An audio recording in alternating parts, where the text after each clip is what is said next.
नवां बाब। नूह के साथ खुदा का अहद।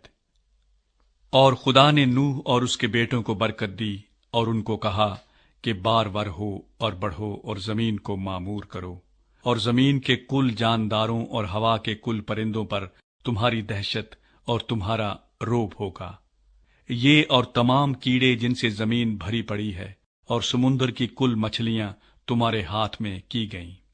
हर चलता फिरता जानदार तुम्हारे खाने को होगा। हरी सब्जी की तरह मैंने सब का सब तुमको दे दिया, मगर तुम गोश्त के साथ खून को, जो उसकी जान है, ना खाना।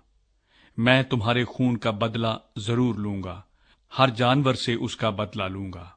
आदमी की जान का बदला आदमी से और उसके भाई बंद से लूंगा। जो आदमी का खून करे, उसका खून आदमी से होगा, क्योंकि खुदा ने इंसान को अपनी सूरत पर बनाया है।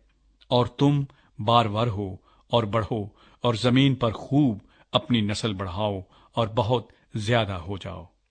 और खुदा ने नूह और उसके बेटों से कहा, देखो, मैं खुद तुमसे और तुम्हारे बाद तुम्हारी नस्ल से और सब जानदारों से जो तुम्हारे साथ हैं, क्या परिंदे, क्या चौपाए, क्या जमीन के जानवर, यानी जमीन के उन सब जानवरों के बारे में जो कश्ती से उतरे, अहद करता हूं।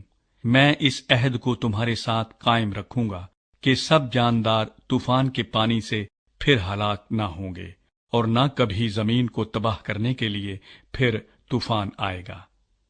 और खुदा ने कहा कि जो अहद मैं अपने और तुम्हारे दरमियान और सब जानदारों के दरमियान जो तुम्हारे साथ हैं, पुश्त दर पुश्त हमेशा के लिए करता हूं, उसका निशान ये है कि मैं अपनी कमान को बादल में रखता हूं। वो मेरे और जमीन के दरमियान अहद का निशान होगी। और ऐसा होगा कि जब मैं जमीन पर बादल लाऊंगा, तो मेरी कमान बादल में दिखाई देगी। और मैं अपने अहद को, जो मेरे और तुम्हारे और हर तरह के जानदार के दरमियान है, याद करूंगा। और तमाम जानदारों की हलाकत के लिए पानी का तूफान फिर ना होगा, और कमान बादल में होगी, और मैं उस पर निगाह करूंगा, ताकि उस अब्दी अहद को याद करूं जो खुदा के और जमीन के सब तरह के जानदार के दरमियान है।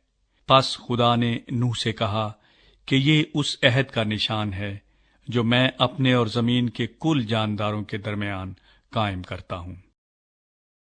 नूह और उसके बेटे।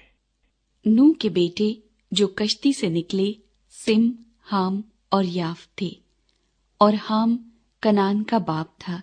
यही तीनों नूह के बेटे थे, और इन्हीं की नस्ल सारी जमीन पर फैली। और नूह काश्तकारी करने लगा, और उसने एक अंगूर का बाग लगाया, और उसने उसकी मैं पी, और उसे नशा आया, और वो अपने डेरे में बरहना हो गया। और कनान के बाप हाम ने अपने बाप को बरहना देखा और अपने दोनों भाइयों को बाहर आकर खबर दी। तब सिम और याफ्त ने एक कपड़ा लिया और उसे अपने कंधों पर धरा, और पीछे को उल्टे चलकर गए और अपने बाप की बरहंगी ढांकी। सो उनके मुंह उल्टी तरफ थे, और उन्होंने अपने बाप की बरहंगी ना देखी। जब नूह अपनी मैं के नशे से होश में आया, तो जो उसके छोटे बेटे ने उसके साथ किया था उसे मालूम हुआ, और उसने कहा कि कनान मलाऊन हो, वो अपने भाइयों के गुलामों का गुलाम होगा। फिर कहा, खुदावंद सिम का खुदा मुबारक हो, और कनान सिम का गुलाम हो। खुदा याफ्त को फैलाए कि वो सिम के डेरों में बसे, और कनान उसका गुलाम हो। और तूफान के बाद नूह 350 बरस और जीता रहा, और नूह की कुल उम्र 950 बरस की हुई। तब उसने वफात पाई।